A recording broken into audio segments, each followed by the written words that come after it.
अच्छा, सफलता की रेसिपी क्या हो सकती है? क्या वो सिर्फ कड़ी मेहनत है या फिर किस्मत, या कहीं वो एक पिज़्ज़ा तो नहीं? आज हम कुछ ऐसी कहानियों को समझने की कोशिश करेंगे जहां एक बहुत ही मामूली सा खाना लोगों के बड़े-बड़े सपनों को पूरा करने का एक जरिया बन गया। चलिए इसमें जरा गहराई से उतरते हैं। सोचिए, हमारी एक कहानी में एक छोटा बच्चा अपनी बहन से ये सवाल पूछता है। और ये जो मासूम सा सवाल है ना, यही एक बहुत गहरे और मजबूत आइडिया की जड़ है।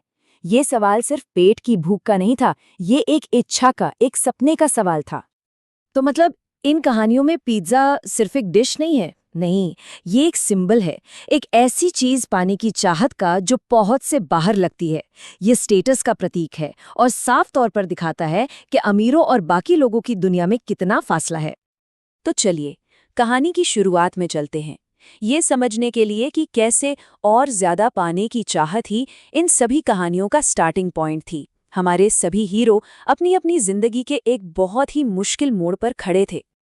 तो मिलिए हमारे किरदारों से। एक तरफ है मोहनलाल, जो पराठे का ठेला लगाकर गुजारा कर रहे थे। दूसरी तरफ है किशन, एक किसान जिनकी पूरी फसल बर्बाद हो चुकी थी। फिर है शेखर, एक गरीब स्टूडेंट जो कॉलेज जाने के सपने देख रहा था। और आखिर में डैनियल, जिसे विरासत में एक ऐसा कैफे मिला था जो बस डूबने ही वाला था। सबकी परिस्थितियां बिल्कुल अलग थीं, लेकिन चुनौती एक जैसी थी, कमी और निराशा। लेकिन उनकी असली लड़ाई सिर्फ पैसों की नहीं थी। नहीं, उन्हें तो एक बहुत कड़वी हकीकत का सामना करना पड़ रहा था। एक ऐसे समाज का जो उन्हें बार बार उनकी जगह दिखा रहा। और ये देखिए, एक ही शहर के अंदर दो अलग अलग दुनियाएं चल रही थीं। एक तरफ थी पिज्जा की दुकान, जो बड़े लोगों के लिए थी, जहां महंगी गाड़ियां लाइन लगाती थीं, जहां जाना एक स्टेटस की बात थी। और दूसरी तरफ मोहनलाल जैसे लोगों का फुटपाथ वाला ठेला, जिसे अमीर लोग देखकर भी अनदेखा कर देते थे। और मुश्किलें थीं कि हर तरफ से आ रही थीं। मोहनलाल के बच्चों को स्कूल में मजाक सहना पड़ता था। शेखर को उसके ही दोस्त ने धोखा देकर घर से निकाल दिया। किशन की तो हालत ये थी कि उसका परिवार सिर्फ एक पिज्जा की ख्वाहिश के पीछे उसे छोड़कर चला गया। और डेनियल का फैमिली कैफे, वो धीरे धीरे दम तोड़ रहा था।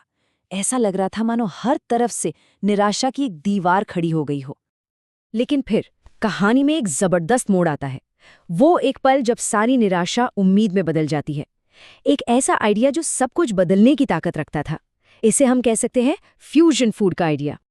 तो सबसे मजेदार बात यह है कि ये जो बड़ी सफलता थी, ये एक बहुत ही सिंपल से प्रोसेस से आई। पहला कदम पारंपरिक, मतलब वो चीज जो आपके पास पहले से है, जिसे आप अच्छी तरह जानते हैं। दूसरा कदम महत्वाकांक्षी, यानी वो चीज जिसे पाने की लोग इच्छा रखते हैं। और फिर आता है तीसरा और सबसे अहम कदम, इन दोनों का क्रिएटिव फ्यूजन। एक ऐसा कॉम्बिनेशन जो पूरा का पूरा गेम ही बदल दे। और यहाँ देखिए, ये आइडिया असल में काम कैसे कर रहा था। मोहनलाल ने अपने पारंपरिक पराठे को लोगों की चाहत पिज्जा के साथ मिलाया और बना दिया पराठा पिज्जा। शेखर ने मुंबई के मशहूर वड़ा पाव को पिज्जा के साथ जोड़ा और बना दिया वड़ा पाव पिज्जा। और डैनियल ने अपने साधारण से पिज्जा में नयापन लाते हुए ब्लैक पिज्जा बना दिया। कमाल की बात यह है कि उन्होंने कुछ बिल्कुल नया नहीं बनाया, बस जो पहले से था उसे एक नए अनोखे अंदाज में पेश कर दिया। और बस इसी एक आइडिया ने सब कुछ बदल कर रख दिया। उनकी किस्मत ऐसी पलटी कि देखने वाले भी दंग रह गए। लोगों का रिएक्शन तो तुरंत और जबरदस्त था। एक बच्चे ने जब मोहनलाल का पराठा पिज्जा खाया तो पता है क्या कहा? वाह, ये तो कल की पार्टी वाले पिज्जा से भी ज्यादा टेस्टी है।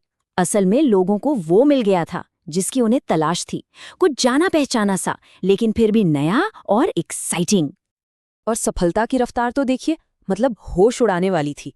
पहले ही हफ्ते में उनके ठेलों पर भीड़ लगनी शुरू हो गई। एक महीने के अंदर बड़े बड़े रेस्टोरेंट से बिजनेस पार्टनरशिप के ऑफर आने लगे। और यकीन मानिए, सिर्फ एक साल के अंदर उनका वो छोटा सा आइडिया एक ग्लोबल ब्रांड बन गया। शेखर का वड़ा पाव पिज्जा अमेरिका में हिट हो गया और मोहनलाल के पराठा पिज्जाज की फ्रेंचाइजी देश भर में खुल रही। और नतीजा? बेशुमार दौलत, समाज में इज्जत और वो सारे सपने जो कभी पहुंच से बाहर लगते थे, अब हकीकत बन चुके थे। उनके बच्चों को अब भी पिज्जा मिल रहा था, लेकिन अब वे उसे खरीद रहे थे, किसी से मांग नहीं रहे थे। तो इन सारी कहानियों का निचोड़ क्या है? आखिर वो सीक्रेट रेसिपी क्या है जो सफलता की गारंटी देती है? चलिए इसे समझने की कोशिश करते हैं। इसे हम पिज्जा प्रिंसिपल कह सकते हैं और ये प्रिंसिपल बहुत सीधा सा है।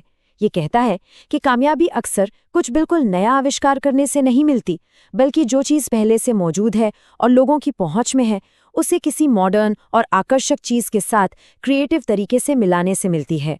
ये पुराने और नए का, परंपरा और आकांक्षा का एक संगम है। और इस प्रिंसिपल को हकीकत में बदलने के लिए 4 चीज़ों की ज़रूरत पड़ती है। पहला, रेजिलियंस, यानी मोहनलाल जैसी हिम्मत, अपमान और नाकामी के बाद भी हार न मानना। दूसरा, क्रिएटिविटी, शेखर की तरह वड़ा पाव और पिज्ज़ा जैसी 2 अलग दुनियाओं के बीच एक कनेक्शन देख पाना। तीसरा, एम्पैथी, ये समझना कि लोग असल में चाहते क्या हैं। और चौथा और सबसे ज़रूरी, एक्शन, उस एक शानदार आइडिया को सिर्फ दिमाग में नहीं रखना, बल्कि उसे हकीकत में बदलने का दम रखना। तो अब सवाल ये उठता है कि हमारे आसपास ऐसा क्या पारंपरिक है जिसे हम लोगों की किसी नई चाहत के साथ जोड़ सकते हैं? वो कौन सा फ्यूजन आइडिया हो सकता है जो हमारी दुनिया बदल दे? जरा सोचिए इस बारे में।